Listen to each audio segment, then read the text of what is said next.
You've been taught a version of reality that was never yours to question. That God is a mystery, the universe is a cold accident, and Jesus was a man who died to save your sins, full stop. But what if all of that was wrong?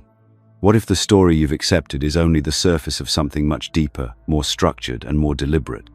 There is a book, rarely discussed, often dismissed, and hidden in plain sight, that claims to reveal the true nature of existence, not written by humans, but dictated by higher intelligences.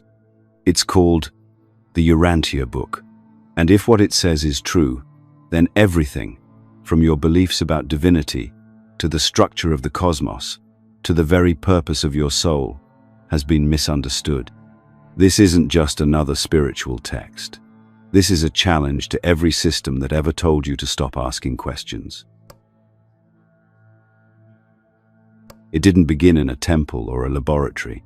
It started in a quiet room in Chicago in the 1920s, where a respected psychiatrist named Dr. William Sadler was called in to investigate a strange case. A man, whose identity was never revealed, had begun speaking in his sleep. But this wasn't ordinary sleep talking. It was something else entirely. During these episodes, he would deliver long, complex discourses on science, philosophy, cosmology, and the divine. The vocabulary was advanced, the ideas coherent, layered, and profound, far beyond the man's normal intellectual capacity. Sadler, who had spent years debunking spiritualist frauds, approached it with skepticism. But the deeper he looked, the more convinced he became that something unprecedented was unfolding. Over time, he and a group of intellectuals formed what came to be known as the Forum. They documented these sessions meticulously, compiling thousands of pages over 2 decades. The result became the Urantia Book, a text unlike any other, one that claimed to be not inspired by higher beings, but directly authored by them. The book made no attempt to flatter the ego or conform to existing belief systems. It stated plainly, humanity was ready to receive higher knowledge, and this transmission was being delivered by celestial intelligences to bridge the gap between primitive religion, fragmented science, and distorted theology. It offered an expansive cosmology, a redefinition of Jesus, and a blueprint for the evolution of the soul. And yet, despite the magnitude of its claims, the book was not promoted. It wasn't marketed with evangelical zeal. It wasn't attached to any church. It simply appeared, quietly published in 1955 by the Urantia Foundation, with no author's name, no central guru, and no demand for money or allegiance. That alone should make you pause. In a world where power is almost always claimed by name, here was a book that asked only to be studied, not believed, examined. So why haven't you heard of it? Why isn't it taught in theology departments, debated in spiritual communities, or dissected in mainstream discourse? Perhaps because the Urantia Book doesn't fit into any existing box. It's not a religious dogma. It's not a scientific theory. It's a direct challenge to both. It doesn't tell you what to believe. It tells you that you've been believing a story that was never complete. And that maybe, just maybe, the truth has been hidden not because it's dangerous, but because it's liberating. Some of what this book reveals is too controversial to say outright here. That's why we created Insights Academy, our free newsletter, where we share what can't be spoken on platforms like this. Sign up via the link in the description, and you'll receive a free copy of the Kabbalion, but only for a limited time. This book doesn't ask you to follow, it asks you to wake up. It speaks in the language of order, pattern, and intention, describing a universe that is not random but deeply structured. A living cosmos, pulsing with intelligence and hierarchy, where every being, including you, is on an evolutionary journey. It doesn't paint humanity as fallen, but as unfinished. It doesn't worship mystery, it maps it. What began as a sleep phenomenon became a literary enigma. But if its claims are even partially true, then what we're looking at isn't just a manuscript. It's a cosmic transmission, one deliberately timed for the moment when humanity is ready to hear it. And that moment, according to the book, is now. You've been taught to see the universe as a vast, cold expanse, an endless stretch of stars and galaxies governed by chance, mathematics, and nothing more. That's the narrative, anyway. Science tells you it all began with a bang, then chaos slowly shaped itself into order. Religion often skips the detail and jumps straight to, God did it. But what if both missed the bigger picture? What if the universe wasn't just born, but designed? According to the Urantia Book, the cosmos isn't some indifferent void. It's a living, breathing system, an intricate and hierarchical structure created with intention. And Earth? It's not the center of it. It's not even special. It's just one small world among billions, nestled within a universe of unimaginable depth and order. The book outlines a map so vast and complex it defies traditional understanding. At the core lies Havona, the central and perfect universe, eternal and unchanging, the home of the universal Father and the source of all creation. Surrounding Havona are 7 super-universes, each composed of billions of inhabited worlds. We exist in one of them, Orvonton. Within Orvonton lies the Milky Way, and within that spiral of stars sits our planetary system. Our planet, Urantia, is just one of the countless evolutionary worlds in this grand cosmic design. But this isn't just science fiction. The book gives names, functions, and purpose to every layer. It speaks of ancients of days, beings of incomprehensible wisdom who govern the super-universes, of creator sons, like Michael of Nebadon, better known to us as Jesus, who are responsible for creating and managing local universes. These are not metaphorical constructs or allegories. They are presented as real beings within a real structure, invisible to us only because our spiritual vision remains undeveloped. And this structure doesn't exist in chaos. It operates according to divine administration, laws, order, and a system of progressive growth. Planets evolve, souls ascend, civilizations rise toward light. There are trillions of beings far ahead of us, not in technology but in consciousness. And while we chase material advancement, they focus on spiritual maturity. Earth, in this model, is in its infancy, still chaotic, still trying to find its place. But it's part of something much bigger. It always has been. This idea alone is a direct challenge to the narrative of random evolution or one-dimensional theology. If the Urantia Book is even partly right, then the universe is far more like a school than a battlefield. A structured classroom of souls, each moving through experiences, learning lessons, and slowly evolving toward perfection. That may sound lofty, but doesn't something in you already suspect this? Haven't you always felt that life meant more than survival? That maybe, just maybe, there's a reason certain ideas persist, like the soul, the afterlife, ascension, or angels? What if they weren't fantasies, but distorted memories of something real? The Urantia Book doesn't just offer poetic language. It offers structure, an architecture of existence. It gives you context. It places you on the map of something so staggeringly large and beautiful that it makes your day-to-day worries seem microscopic. But that doesn't mean your life is meaningless. It means it's part of a system too vast for you to see all at once. You've been told the universe is cold, indifferent, and meaningless. But what if it's actually alive, intelligent, and waiting for you to grow into its rhythm? What if you're not a mistake, but a part of the most sophisticated system ever conceived? If you've ever looked around and wondered why the world feels off, why history seems riddled with suffering, confusion, and conflict, the Urantia Book offers an explanation that's as startling as it is profound. It doesn't blame humanity's chaos on original sin, nor does it suggest we're simply a violent species by nature. Instead, it points to something most religions only hint at, and most scientists would never dare consider: a cosmic rebellion. According to the book, Earth, known in celestial terms as Urantia, was not always disconnected. We were once part of a greater spiritual network, a vast interplanetary system where divine guidance and cosmic harmony flowed freely.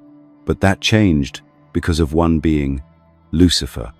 Not the mythical devil of horns and hellfire, not the caricature, but a real being, an administrator of our local system, who, hundreds of thousands of years ago, initiated a rebellion against the divine order. His argument? That intelligent beings didn't need the oversight of a universal God. That autonomy should reign over divine guidance. It wasn't a war of weapons, but of ideas. Lucifer's manifesto promoted self-assertion over spiritual alignment, and a significant number of celestial beings followed him. Earth was one of the worlds caught in this ideological revolt. And as a result, we were cut off, quarantined, spiritually isolated from the rest of the universe. This wasn't punishment, it was containment. To prevent the rebellion from spreading, the affected worlds were severed from the higher circuits. Earth became a spiritual island, left to figure things out without the full support of divine administration. If you've ever wondered why so many of our prophets, sages, and visionaries speak of the darkness of the world, this is why. It's not because God abandoned us. It's because we were put into isolation to contain the spread of corruption. We weren't cast out. We were protected from ourselves until we were strong enough to see clearly again. But here's the part that should stop you in your tracks. Most religions echo this story without realizing it. The fall of man, the exile from Eden, the angel cast from heaven. They're all fragments, echoes of this greater narrative. But over time, the pieces were twisted into stories of guilt, shame, and damnation. Instead of inspiring growth, they instilled fear. Instead of explaining the breaking connection, they made you believe you were inherently broken. And that's the tragedy. We've been raised on fragments of a story that was never meant to condemn us. It was meant to empower us. The Urantia Book reframes this ancient cosmic rupture, not as an eternal curse, but as a temporary disruption. It tells us that the rebellion is ending, that the circuits are slowly reconnecting, that Earth is rejoining the larger spiritual family it was once part of. The chaos you see around you isn't permanent. It's the birth pain of a planet waking up after a long, dark sleep. But waking up is hard. It means letting go of everything you thought was normal. It means realizing that the systems that govern this world, our politics, our ideologies, even our religions, were shaped in the shadow of isolation. They evolved without access to the full light. They did what they could with what they had. But now the light is returning. You were never born into a doomed world. You were born into a recovering one, a planet in transition. And you're not here by accident. According to the Urantia Book, souls are placed with precision. Your presence here isn't punishment, it's participation. You're here to help mend what was broken. But you can't do that while believing the old story. You have to see it for what it really is. Not a fall from grace, but a detour in evolution. One that we're finally ready to correct. For most people, the story of Jesus begins in a manger and ends on a cross. Everything in between is framed by a handful of gospel accounts, filtered through centuries of religious interpretation and institutional agenda. You were taught that Jesus was the Son of God, who came to die for your sins, a divine sacrifice to satisfy an angry deity. But what if that narrative only scratches the surface? What if the truth is not that he came to die, but that he came to live? And not just live, but to experience, embody, and demonstrate the divine potential within every single one of us. According to the Urantia Book, Jesus was not simply a spiritual teacher or enlightened prophet. He was Michael of Nebadon, a creator son, a divine being entrusted with the formation and governance of entire universes. These creator sons are born of the universal Father and the eternal Son, and they each establish and oversee local universes filled with billions of inhabited planets. Our universe, Nebadon, is one such domain, and Michael, Jesus, chose Earth, Urantia, as the place where he would perform his seventh and final bestowal, the act of becoming one with his own creation. Let that sink in. Jesus didn't come here as a savior in the traditional sense. He didn't descend to offer blood as payment. He incarnated to fully understand his creation, to experience life as we do, to walk in our shoes, to suffer our limitations, and to demonstrate what a life of complete alignment with divine will looks like. His mission wasn't to found a religion, it was to model the path of spiritual evolution. His life was the example, not the exception. And what the Urantia Book reveals about his life goes far beyond the fragments we find in the Bible.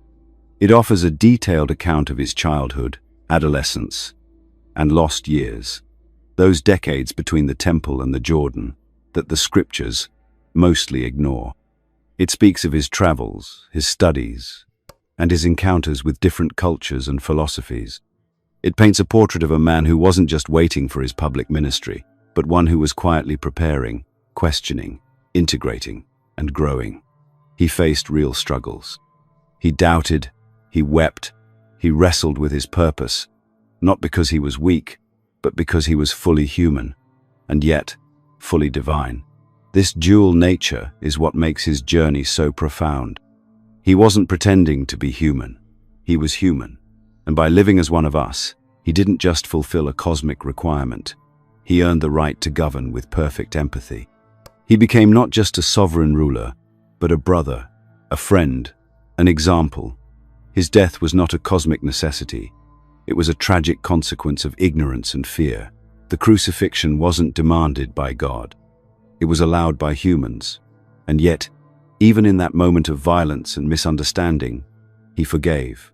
He transcended vengeance. He embodied love. If you've always felt that the institutional version of Jesus left too many questions unanswered, why his teachings focused more on the kingdom within than rituals, why his message was about transformation, not transaction, then maybe it's because the deeper truth was buried under dogma. The Urantia Book doesn't ask you to worship Jesus. It invites you to understand him, not as a remote figure on a stained glass window, but as someone who walked this earth for the same reason you're here, to grow, to serve, to remember. It reframes Jesus not as the singular exception to human potential, but as its highest expression. And in doing so, it flips the script. His purpose wasn't to make you feel unworthy.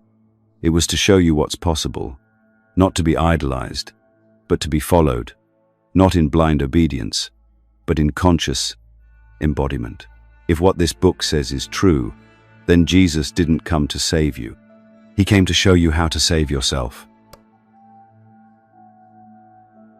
There's a quiet lie running beneath modern life, the idea that you are inherently broken, born flawed, and in need of fixing from the outside. Religion frames this as original sin. Culture frames it as inadequacy. The system sells you salvation in the form of status, image, and endless achievement. And yet, with all these external promises of worth, something still feels missing. That emptiness inside you. It's not because you're flawed. It's because you've been cut off from something vital. Not something you need to find, but something you need to remember. According to the Urantia Book, within every human being resides a fragment of divine presence. It's not a metaphor or symbol, it's real. This divine fragment is called the thought adjuster, and it is your truest compass, the part of God that lives in you, constantly whispering, not in words, but in insight, conscience, and quiet direction. It's not there to control you. It's there to guide you, always respecting your free will. That's the paradox of divine love. It never forces, only invites. You've probably felt it. In those moments of stillness, when a deeper truth rises above the noise, in those inner nudges that tell you to take the harder but more honest path, in the gentle but persistent awareness that you are meant for more than routine, more than survival, more than the distractions that dominate most of your life. That feeling isn't fantasy, it's contact. A silent, persistent invitation to wake up. The thought adjuster is your divine inheritance. You didn't earn it. You didn't request it. It was placed in you as proof that you are not separate from God. You are an extension of the divine, a being in progress, on a path of inward discovery that leads, ultimately, back to the source. And this isn't about belief. It's about relationship. The thought adjuster doesn't ask for worship. It seeks cooperation. It doesn't demand rituals or praise. It simply waits, patiently, for you to listen. But here's the challenge. The systems around you are designed to drown it out. Endless stimulation, constant noise, synthetic desires. They're not just distractions, they're barriers. The more you outsource your sense of worth, the harder it is to hear your own divine voice. The thought adjuster speaks clearest in silence, in integrity, in honest self-reflection. It can't be bought.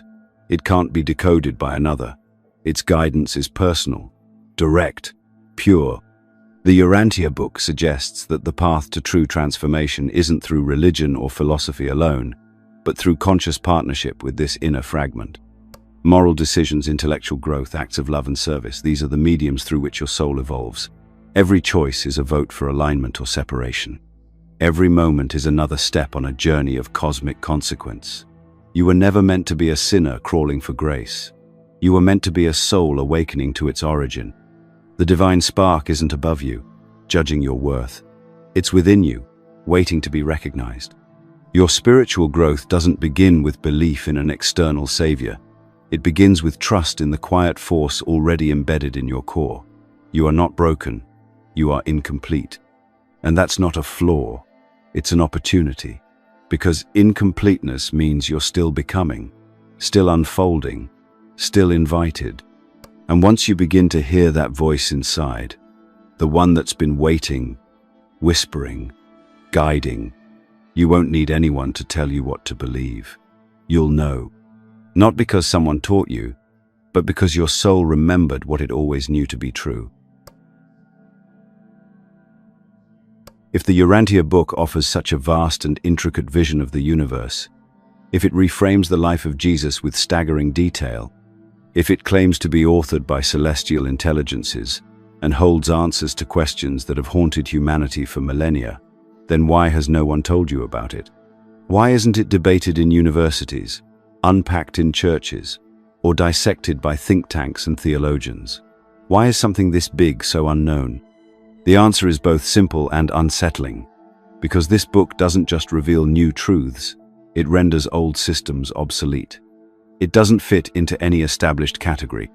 It doesn't ask you to join a church, tithe a percentage, attend a ceremony, or bow to a hierarchy. It undermines all that. There is no clergy in the Urantia Book, no dogma, no demand for blind obedience. It offers knowledge without control, insight without indoctrination. And for the systems built on power and dependency, that is dangerous. You live in a world where information is monetized, controlled, and weaponized, where attention is currency, where ideas that empower are quickly co-opted or buried. Religious institutions, political machines, even the scientific establishment, they all depend on a consensus reality. They survive because most people agree to see the world in a narrow, manageable way. The Urantia Book threatens that consensus. It doesn't try to blend in. It challenges the foundations of theology, rewrites the cosmological map, and dismisses the idea that anyone needs to mediate your relationship with the divine. Organized religion doesn't know what to do with it. It doesn't align with existing doctrine, doesn't reinforce the mechanisms of guilt, sin, or ritual. It doesn't call for worship. It calls for understanding. It doesn't make you feel small so it can sell you salvation. It tells you the divine is already inside you and always has been. That kind of message dismantles centuries of control. It breaks the spell. And those who profit from that spell would rather you never found the book. Even academia avoids it. Because admitting that the Urantia Book deserves serious study would mean cracking open doors that most institutions are terrified to walk through. It doesn't match the language of mainstream science or theology. So instead of investigating it, they dismiss it, label it pseudoscience, file it away as a curiosity, not because they've disproved it, but because they don't know how to contain it.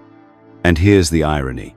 If it had a human author, a publishing house, a financial agenda, it might have made its way into mainstream consciousness, but it didn't. It arrived quietly, without a marketing strategy, no spokesperson, no messiah, just a text, a message, a map. And because of that, it has remained hidden in plain sight for nearly 70 years. But books don't vanish because they're unimportant. They vanish because they're inconvenient. The Urantia Book isn't just inconvenient, it's disruptive. It doesn't ask you to believe. It dares you to think, to question, to unlearn. And for a world designed to keep you spiritually numb and intellectually sedated, that makes it radioactive. It's not hard to understand why this book hasn't gone viral. People aren't just afraid of being wrong, they're afraid of having to rebuild everything they thought they knew. Reading this book isn't just a mental exercise, it's a confrontation, a quiet rebellion against inherited thought, a challenge to look beyond the surface and ask, what else have I accepted without examination? Maybe you've felt it, that nagging sense that the answers you've been given don't quite add up, that something deeper is just out of reach. The Urantia Book doesn't promise easy answers, but it does offer a different lens, one that shows you a universe alive with purpose, a cosmos humming with design, a God who isn't demanding loyalty, but offering partnership, and a life that isn't random, but woven into a pattern so vast, you've only seen the corner of it. From the moment you were born, everything around you, culture, education, religion, taught you that this world is your one shot, that Earth is both your origin and your destiny, that what matters most is what happens here, what you earn, what you own, how you're remembered. But what if this isn't home? What if this planet is just the first classroom in a much longer curriculum? According to the Urantia Book, your life here is only the beginning of a soul journey that spans across worlds, dimensions, and entire tiers of existence. You are not a finished product. You are a soul in transit. And Earth was never meant to be the destination, it's the starting point. The book describes a process of soul ascension that rewrites everything you've been told about life after death. Not a binary of heaven or hell, not a final judgment at the gates, but a system of progression. After this life, if your soul chooses to continue, you awaken not in a void, but on the mansion worlds, the next stage of existence where your spiritual education intensifies. These aren't dreamlike realms of eternal rest. They are structured, real, and purposeful. Each level prepares you for the next, refining your consciousness, expanding your understanding, drawing you closer to divine awareness. This isn't reincarnation. You don't return to Earth over and over again to pay some vague karmic debt. You move forward. You evolve, not randomly, but through a curriculum built by cosmic design. The aim is not perfection in one lifetime, but growth across many stages of existence. And at every step, you're supported, not judged, by spiritual beings tasked with helping you unfold your potential. You're not navigating alone, you are known, watched over, guided. The religious systems you grew up with rarely speak of this kind of evolution. They tend to compress everything into this one life, offering salvation or condemnation based on a single decision or belief. But that idea is built on fear, not truth. What kind of divine intelligence would create an entire universe just to funnel souls into reward or punishment after 80 years on one small planet? That's not justice, that's control. The Urantia Book presents something far more dynamic. It suggests that your soul is a co-creator in its own destiny, that each decision you make, each act of courage, each refusal to conform to fear, it all echoes beyond this life. Your time on Earth matters, deeply, but not in the way you've been told. It's not about achieving success or following rules. It's about learning how to live in harmony with the divine within you. That's the test. Not obedience, not perfection, but alignment. And this journey doesn't end until you reach the presence of the Universal Father, the source of all things. That may take eons. It may stretch across galaxies. But that's the path. You're not here to be perfect. You're here to begin.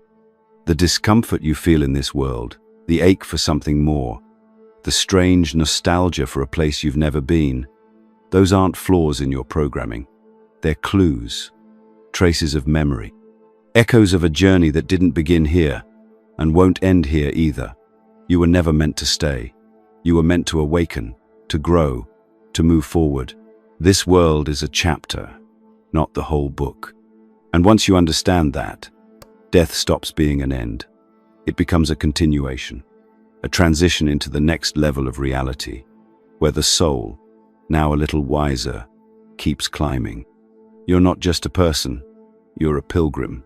And the road ahead isn't dark, it's designed. There's a reason you're still watching. It's not just curiosity, it's recognition. Something in you knows that what you've been taught isn't the whole story, that the systems that shaped your worldview, education, religion, government, media, were never built to awaken you. They were built to shape you. But if you're still here, it's because something in you has already started to break free. Something deeper, something ancient. A quiet part of your soul that refuses to be boxed in by doctrine or reduced to labels. That something is truth, and it's waking up inside you. The Urantia Book doesn't give you a new system to obey. It gives you the tools to dismantle the old one, from within. It challenges you to rethink what it means to be spiritual, to be alive, to be human. It doesn't point to a preacher, a temple, or a ritual. It points to you, your conscience, your intuition, your inner guidance. And the moment you begin to trust that internal compass, you become dangerous to the system. Not because you're violent, not because you're loud, but because you no longer need it. You don't need someone to tell you who God is. You don't need a degree to validate your curiosity. You don't need permission to explore your own consciousness. That kind of freedom doesn't fit neatly into political parties or religious creeds.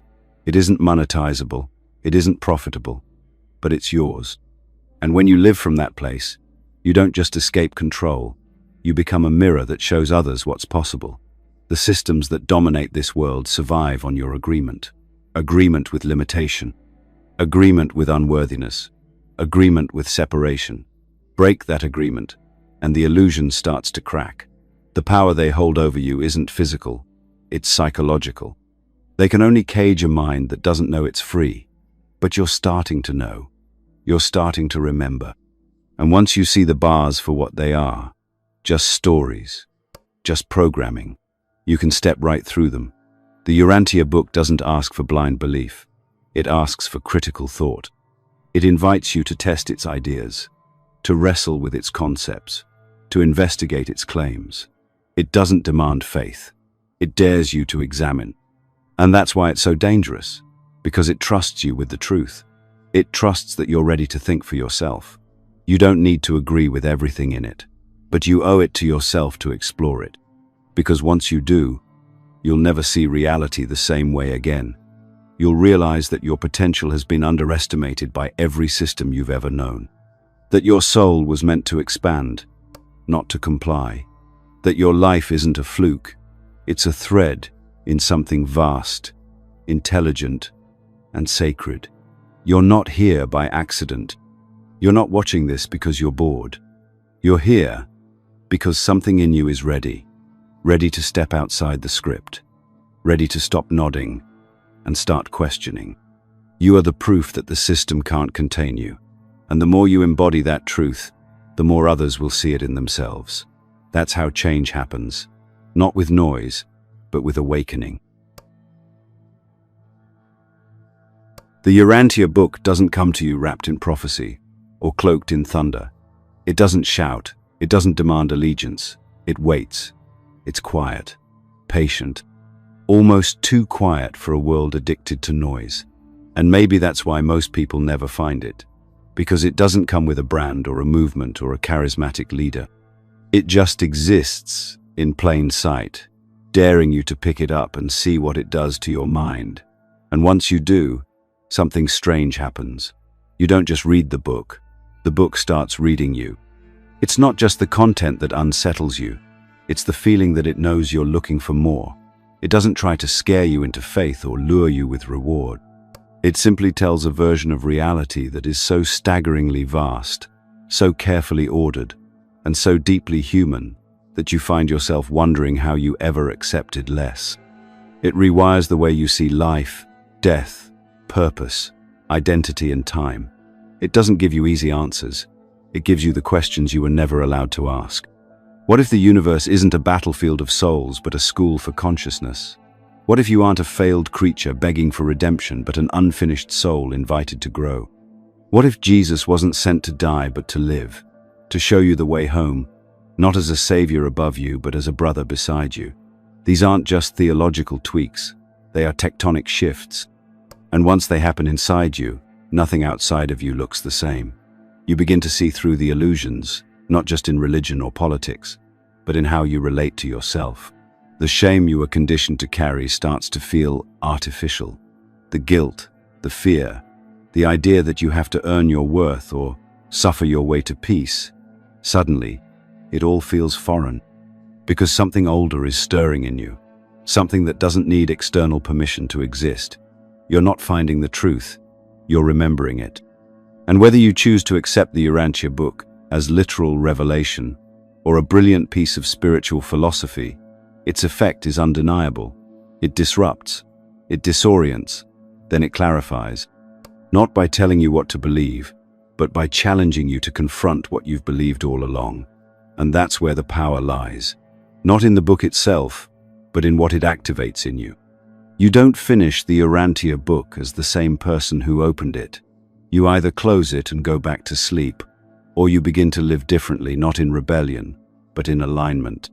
Because once you realize that your life is part of a divine architecture, that your thoughts echo through eternity, that your choices shape your soul's trajectory, you can't go back.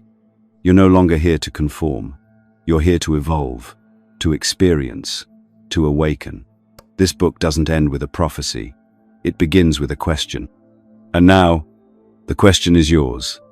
Is this just a book or a blueprint? You've heard enough to know that you can't unknow this.